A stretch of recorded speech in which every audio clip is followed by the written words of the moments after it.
have to make the assumption he went out to hide himself before engaging in this craziness.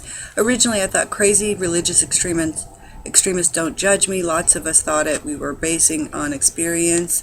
But since he's graduated with a degree in neuroscience, that's pretty much unlikely. Not too many neuroscience graduates that are religious fundamentalists, really, are there? Well, I beg to differ. A lot of my colleagues had very, very radical views on religion, and in fact, a lot of the impetus for them entering the field of neuroscience was to find out the origins of creation. So, that's my own view, and I believe that to be, just an oversight, that a lot of people think that just because somebody has a degree in psychology or mental health of some kind, that they're going to be this really level-headed person. It's not always true.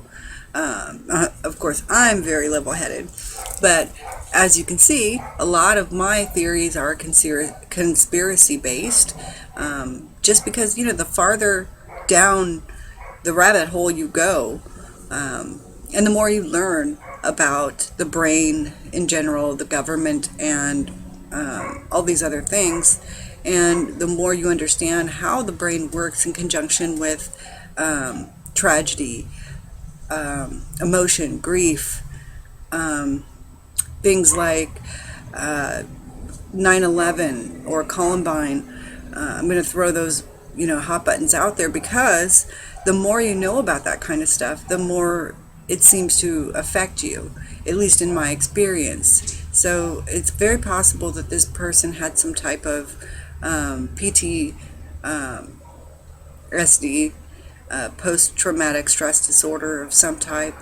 As details unravel, we'll learn more about what the actual trigger was for this person to really unravel. So there he is, James Holmes, probably a nice guy by more than one account here that I'm reading, but just somebody who just snapped, So just because you are a neuroscientist or a doctor or a lawyer or a dentist or a judge does not mean that you don't have mental health issues. Now, as you go to school for psychology and neuroscience, it is required in California that you do get mental health counseling. A certain number of hours have to be completed, personal, individual mental health counseling. So this is going to reveal a lot. And also his withdrawal statement from school is probably going to also be, a deciding factor for law enforcement and analysis as to what exactly was going through this person's mind. Evidently, this guy evidently also was focused on painting his hair red and significantly around the character the Joker. So I don't know a lot about this Batman series, so somebody else is going to have to do analysis on that. But I just wanted to bring you the details I have, and from a neuroscience perspective,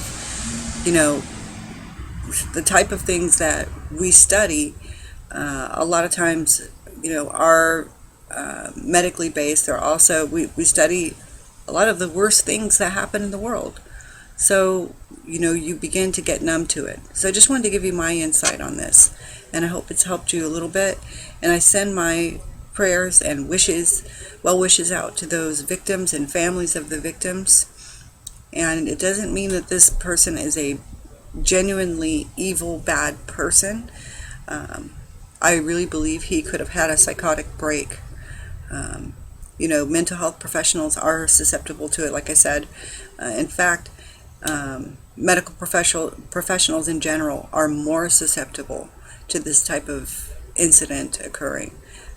They experience a lot of emotional stress, and a lot of times they don't have an outlet for that. So keep that in mind. And before we make further judgments on, what exactly is going on in this guy's head, let's find out some more details. So, Psych.